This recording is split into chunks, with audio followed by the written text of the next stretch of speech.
شروع کرتا ہوں رب ذوالجلال کے نام سے۔ سورج کو مشرق سے طلوع اور مغرب پر غروب کرتے ہیں۔ میرا نام دانیال اجمل ہے اور آج ہم کسی مکان، پلاٹ یا پراپرٹی کی رجسٹریشن کی قانونی پہلو پر بات کریں گے کہ کسی پلاٹ یا مکان کی رجسٹریشن کا طریقہ کار کیا ہوتا ہے، کسی پراپرٹی کی رجسٹریشن کیوں ضروری ہوتی ہے۔ ان سب کے بارے میں ہم آپ کو تفصیل سے بتائیں گے۔ آپ آخر تک ہمارے اس لیکچر کو سنیے گا تاکہ آپ کو معلومات حاصل ہو جائے۔ اعوذ باللہ من الشیطان الرجیم، بسم اللہ الرحمن الرحیم۔ آج کا جو ہمارا ٹاپک ہے وہ ویری انٹرسٹنگ ٹاپک ہے، اور وہ ہے کسی مکان یا پلاٹ کی رجسٹریشن کے بارے میں ہے کہ جب بھی آپ کسی مکان کو یا کسی پلاٹ کو یا کسی زمین کو لے لیتے ہو، خرید لیتے ہو، تو ان کی رجسٹریشن کا طریقہ کار کیا ہوتا ہے، ان پر کتنا خرچ آتا ہے، کہاں پر رجسٹر ہوتا ہے، اس سب کے بارے میں آج ہم تفصیل سے بات کریں گے۔ آپ سب دوستوں سے میری ریکویسٹ ہے کہ ابھی تک اگر آپ لوگوں نے ہمارے اس چینل کو سبسکرائب نہیں کیا ہو تو آپ ہمارے اس چینل کو سبسکرائب کریں اور ساتھ ہی بیل آئیکن کو بھی پریس کیجیے گا تاکہ آپ کو نیو ویڈیوز کے بارے میں آپ کو نوٹیفیکیشن ملتی رہے۔ سر، کسی مکان یا پلاٹ کی رجسٹریشن کیوں ضروری ہوتی ہے اور رجسٹریشن کے کون سے ایکٹ کے تحت ہوتی ہے؟ کسی مکان یا پلاٹ کی رجسٹریشن جو ہے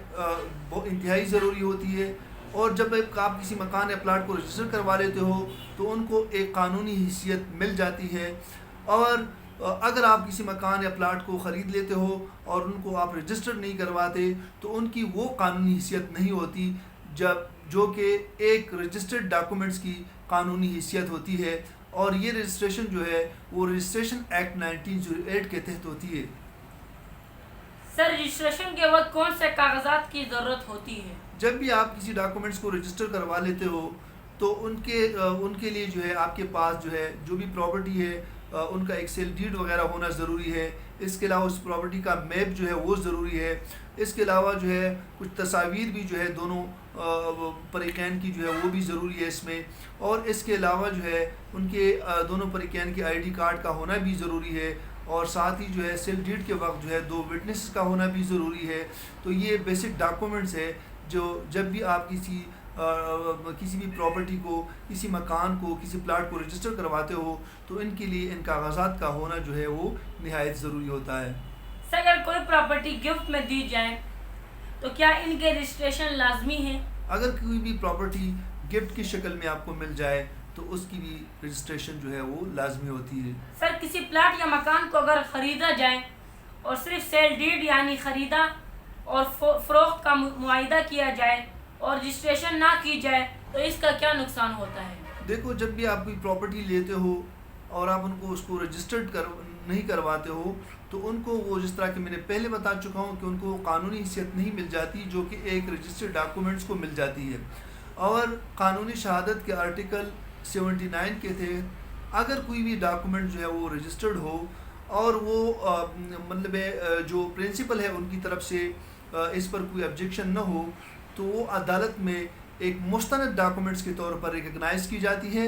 اور ان کی ایک قانونی حیثیت ہوتی ہے۔ اس لیے جب بھی آپ کوئی بھی پراپرٹی لے لیتے ہو، ان کی قیمت جب 100 روپے سے زیادہ ہو تو ان کا رجسٹریشن جو ہے وہ انتہائی ضروری ہے اور ان کی ایک قانونی اہمیت ہوتی ہے۔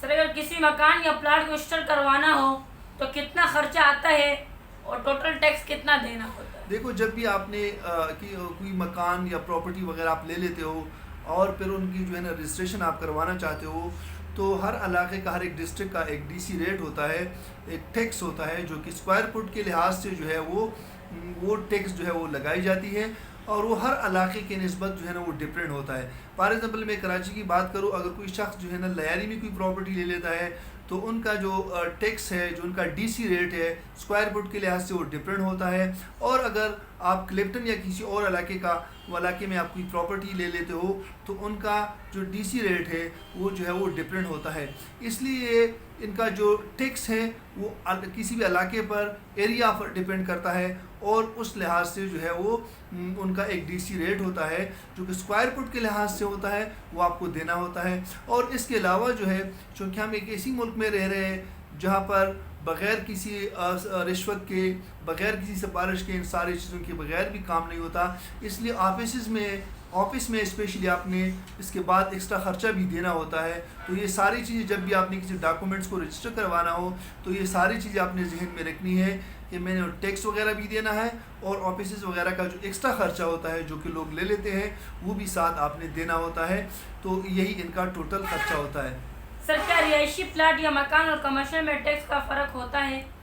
بالکل. دیکھو جب آپ کوئی پراپرٹی لیتے ہو خواہ وہ اگر وہ ریزیڈینشل ہو تو ان کا جو ڈی سی ریٹ ہے وہ الگ ہوتا ہے اور اگر وہ کمرشل ہو تو ان کا ٹیکس اور ان کا ریٹ جو ہے وہ ڈفرینٹ ہوتا ہے. مطلب دونوں میں فرق ہوتا ہے. سر کیا رجسٹریشن کے وقت دونوں فریقین کی موجودگی ضروری ہے؟ کیس لا بھی بتائیں. دیکھو جب بھی پراپرٹی کی رجسٹریشن ہوتی ہے تو اس میں دونوں فریقین کا ہونا بہت ضروری ہے اور اس کے لیے میں آپ کو ایک کیس ریفرنس بھی دے دیتا ہوں. 2002 CLC پیج 1578A میں جو ہے اس کے بارے میں وضاحت کی گئی ہے. سر کیا ایک زبانی معاہدہ کرنے پر بھی مکان یا پلاٹ کو رجسٹرڈ کیا جا سکتا ہے؟ دیکھو کوئی بھی اگر آپ زبانی معاہدہ کر لیتے ہو وربلی کسی کے ساتھ بات کر لیتے ہو تو آپ کسی مکان یا پلاٹ کو رجسٹر نہیں کروا سکتے کیونکہ ان کے لیے جو ہے آپ نے سیل ڈیڈ وغیرہ وہ آپ نے لکھنی ہے اور پھر اس کے بعد ان کی رجسٹریشن کوانی ہے. اگر یہ ساری چیزیں نہ ہو تو صرف وربلی جو ہے ایک بات کرنے سے یا وربلی کسی پراپرٹی کو خریدنے سے جو ہے ان کی رجسٹریشن نہیں ہو سکتی. سر کیا کسی پراپرٹی کی رجسٹریشن ہر جگہ ہو سکتی ہے؟ دیکھو جب بھی آپ نے کسی پراپرٹی اگر آپ لے لیتے ہو کسی بھی ڈسٹرکٹ میں تو آپ ہر جگہ اس کی رجسٹریشن نہیں کروا سکتے بلکہ آپ نے ان کی رجسٹریشن متعلقہ ڈسٹرکٹ میں کرنی ہوتی ہے سب رجسٹرار کے پاس. سر اگر کسی کے پاس پاور آف اٹارنی ہو تو کیا وہ پرنسپل کے بیہاف پر کسی پراپرٹی کی رجسٹریشن کروا سکتا ہے؟ کیس لا کا ریفرنس بھی دیں. دیکھو اگر کسی کے پاس جو ہے وہ پاور آف اٹارنی ہو تو آف کورس وہ جو ہے وہ کسی بھی پراپرٹی کی رجسٹریشن جو ہے وہ پرنسپل کی پرمیشن کے بغیر جو ہے وہ کروا سکتا ہے مطلب اٹارنی کروا سکتا ہے. اور اس کے لیے میں آپ کو ایک کیس ریفرنس بھی دیتا ہوں وہ یہ ہے PLD 1984 supreme court AJ&K page 157 اس میں لکھا ہوا ہے. جی سر رجسٹریشن ایکٹ کے تحت کون سے اشخاص حاضری سے مستثنی ہیں؟ دیکھو رجسٹریشن ایکٹ کے تحت جو لوگ حاضری سے مستثنی ہے وہ یہ ہے کہ اگر کسی شخص پر کوئی کرمنل کیس ہو اور وہ جیل میں ہو یا کوئی شخص ایسا ہو کہ وہ شدید سخت بیمار ہو اور وہ گھر پر ہو تو ایسی صورت میں جو ہے وہ رجسٹرار کیا کرتے ہیں یا تو خود یا ان کا نمائندہ جیل سے جو ہے جیل جا کر وہاں پر ان سے وہ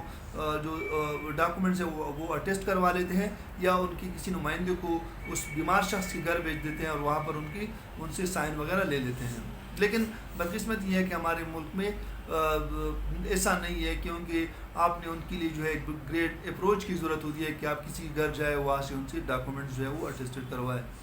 سر اگر پراپرٹی ایک سے زیادہ ڈسٹرکٹ میں موجود ہو تو اس کے رجسٹریشن کا طریقہ کار کیا ہوتا ہے؟ اگر پراپرٹی جو ہے ایک سے زیادہ ڈسٹرکٹ میں موجود ہو تو ان کا طریقہ کار یہ ہوتا ہے کہ فار ایگزامپل اگر آپ کے ایک سے زیادہ ڈسٹرکٹ میں آپ کی پراپرٹی ہو تو ایک ڈسٹرکٹ میں جہاں پر آپ نے رجسٹرار کے پاس اپنی پراپرٹی جو ہے وہ رجسٹر کروائی تو ساتھ ہی جو ہے نا آپ نے اس کا میپ اور سارے ریکارڈ وغیرہ اسی دوسرے ڈسٹرکٹ میں جو ہے ان کا بھی دینا ہوتا ہے. تو پھر یہ ہوتا ہے کہ یہاں پر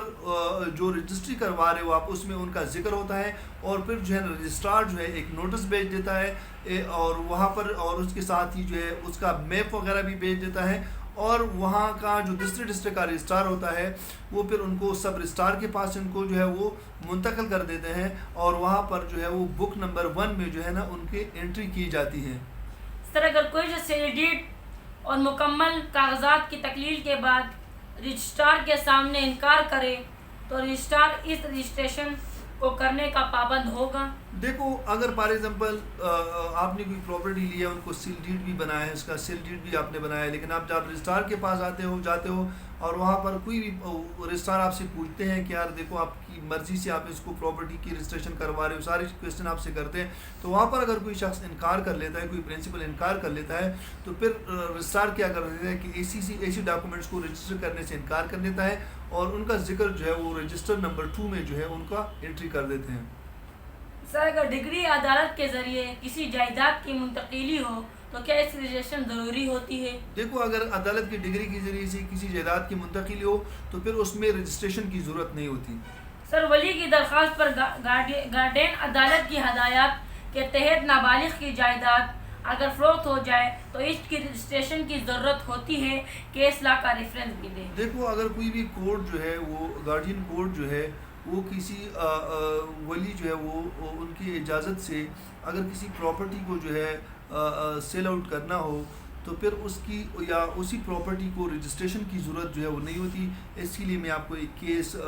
لا بھی بتا دیتا ہوں، اور وہ یہ ہے کہ AIR 1960 پنجاب 630 اسی میں لکھا ہوا ہے۔ سر، اگر کسی ڈاکومنٹس کو رجسٹر کروانا ہو اور ان کو رجسٹرڈ نہیں کیا جاتا تو کیا نقصان ہے؟ کیس لا کا ریفرنس بھی دیں۔ دیکھو اگر کوئی بھی پراپرٹی ہو جن کی رجسٹریشن ضروری ہوتی ہے، اگر آپ ان کو رجسٹر نہیں کرواتے ہو تو ان کی جو سینکٹیٹی ہے، ان کو جو اہمیت ہے جو ہے وہ نہیں رہتی، اور ان کی وہی جو ہے پاور نہیں ہوتی جو کہ ایک رجسٹرڈ پراپرٹی یا ایک رجسٹرڈ ڈاکومنٹس کی ہوتی ہے۔ اور اس کے لیے میں آپ کو ایک کیس لا بھی بتا دیتا ہوں، وہ یہ ہے MLD 2004 لاہور پیج 894 میں لکھا ہوا ہے، اور اس کے علاوہ MLD 2004 لاہور پیج 963 میں اس کے بارے میں وضاحت سے بیان کیا گیا ہے۔ سر، کیا سیل ڈیڈ بناتے وقت گواہان کی ضرورت بھی ہوتی ہے؟ دیکھو سیل ڈیڈ بناتے وقت بالکل گواہان کی ضرورت ہوتی ہے، اس میں 2 گواہان کی ضرورت ہوتی ہے۔ اس کے لیے میں آپ کو ایک کیس لا بھی بتا دیتا ہوں، وہ ہے AIR 1931 کوئٹہ پیج 110، اس میں لکھا ہوا ہے۔